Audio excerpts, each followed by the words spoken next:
আসসালামু আলাইকুম ভিউয়ার্স, কেমন আছেন সবাই? আশা করি ভালো আছেন। আমিও ভালো ইনশাআল্লাহ। বিশেষ করে আমার প্রাণপ্রিয় শিক্ষার্থীবৃন্দ, জব সিকার যারা আছেন সবার প্রতি সাদর সম্ভাষণ আর সালাম জানিয়ে আজকে শুরু করতে যাচ্ছি।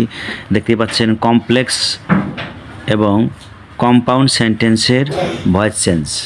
কমপ্লেক্স সেন্টেন্স এবং কম্পাউন্ড সেন্টেন্সের ভয়েস চেঞ্জ। আমরা জানি কমপ্লেক্স সেন্টেন্সগুলো গতি সিন্স, অ্যাজ, হোয়েন, দ্যাট এগুলো দিয়ে। আর কম্পাউন্ড কি? অ্যান্ড, বাট, অর, দেন এগুলো দিয়ে কি হয়? কম্পাউন্ড হয়। এইগুলো আর কি দিয়ে আমরা সেন্টেন্স গঠিত এই সমস্ত সেন্টেন্স গঠিত হয়। আর এই সমস্ত সেন্টেন্সের ভয়েস চেঞ্জ আমরা এখন আজকে আমরা এক্সাম্পল দেখি। আই নো দ্যাট, এই যে দ্যাট আসলো। He did the work. এই ধরনের বাক্যগুলো কিন্তু আমরা যে ভয়েস চেঞ্জ করব আলাদা আলাদা করব। যেমন দ্যাট আছে, দ্যাটের সামনের অংশটুকু আলাদা ভয়েস চেঞ্জ করব, দ্যাটের পরের অংশটুকু আলাদা ভয়েস চেঞ্জ করব। কারণ এখানে সাবজেক্ট আছে, ভার্ব আছে, অবশ্যই অবজেক্ট এই পাশে আছে। তার মানে এখানে সাবজেক্ট আছে, ভার্ব আছে, অবজেক্ট আছে। এখানে সাবজেক্ট আছে, ভার্ব আছে, অবজেক্ট আছে। তাহলে এখানে দেখি I know that he did the work. এই যে নোর ক্ষেত্রে কিন্তু একটা অতিরিক্ত ইট আনতে হয়। ইট নিলাম, এটা প্রেজেন্ট ইনডিফিনিট।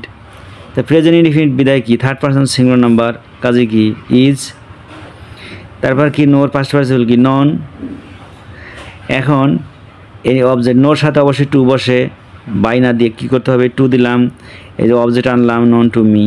তাহলে এই অংশটুকু শেষ, ভয়েস চেঞ্জ শেষ। এখন আসলাম এই দ্যাট নিয়ে আসলাম, বাস কথা শেষ। He did the work. তাহলে এই অংশে কি? He subject, did verb, the work হলো অবজেক্ট। তাহলে ওয়ার্কটা নিলাম, দ্য ওয়ার্ক আনলাম, দ্য ওয়ার্ক। তাহলে কি? পাস্ট ইনডিফিনিট, কাজেই was, third person singular number, ডিডের পাস্ট পার্টিসিপল ডান। তারপরে বাই হি আছে, যে হিম। চমৎকারভাবে কিন্তু আমরা শিখে নিলাম বন্ধুরা। তাহলে আর একটা এক্সাম্পল দিয়ে আমরা ইনশাল্লাহ আজকে ভিডিও শেষ করতে যাচ্ছি, ধৈর্যচ্যুতি ঘটার আগে। তো বন্ধুরা, ভিডিওতে নতুন থাকলে সাবস্ক্রাইব করুন, পাশে থাকা বেল আইকন চেপে লাইক, শেয়ার, কমেন্ট করুন। আর আমাদের ফারুস লার্নিং ইংলিশের সাথে থেকে জীবনটাকে সাজিয়ে তুলুন। তাহলে আমরা আরেকটা এক্সাম্পল নিয়ে এসেছি। তাহলে কি? হি ব্রক হিজ হাউস। সে তার বাড়ি ভেঙে ফেলল। সাবজেক্ট আছে, ভার্ব আছে, অবজেক্ট আছে, শেষ।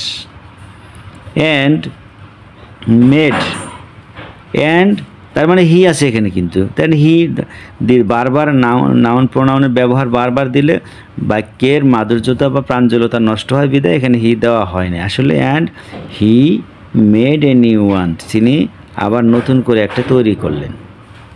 জি, এর মানে কিন্তু এটা। তাহলে দেখে নিচ্ছি আমরা এখন অ্যান্সারে কি আসে। তাহলে হিজ, এখানে নিলাম কি?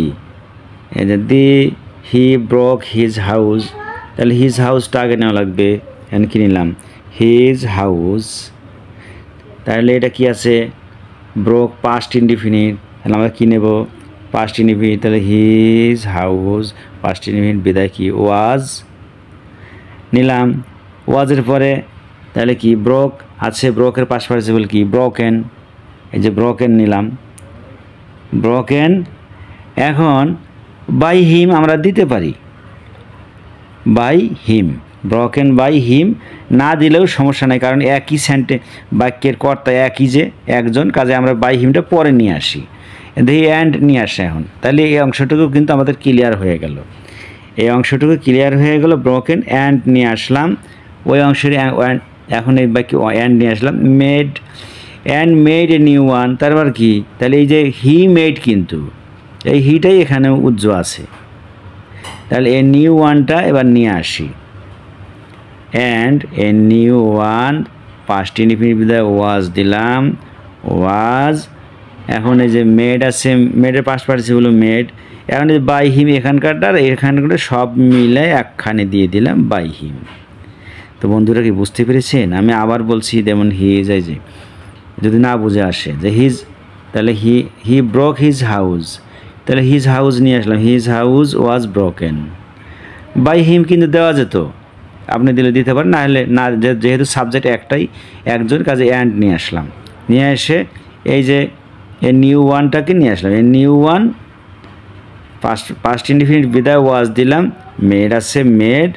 এইবার আমরা বাই হিম, এই হিটাকে অবজেক্ট হিসেবে নিয়ে আসলাম যে বাই হিম। জি, চমৎকারভাবে আমাদের কিন্তু আমাদের এই আজকের কমপ্লেক্স এবং কম্পাউন্ড সেন্টেন্সের ভয়েস চেঞ্জ শেখা শেষ হয়ে গেল ইনশাল্লাহ। আশা করি নিয়মিতভাবে ধৈর্যের সাথে ভয়েস চেঞ্জগুলো ভিডিওগুলো দেখে আসছেন, জীবনটাকে সাজিয়ে তুলছেন, আপনার জীবন সেজে উঠুক সেই প্রত্যাশা নিয়ে সামনে ইনশাল্লাহ দেখা হচ্ছে। আসসালামু আলাইকুম।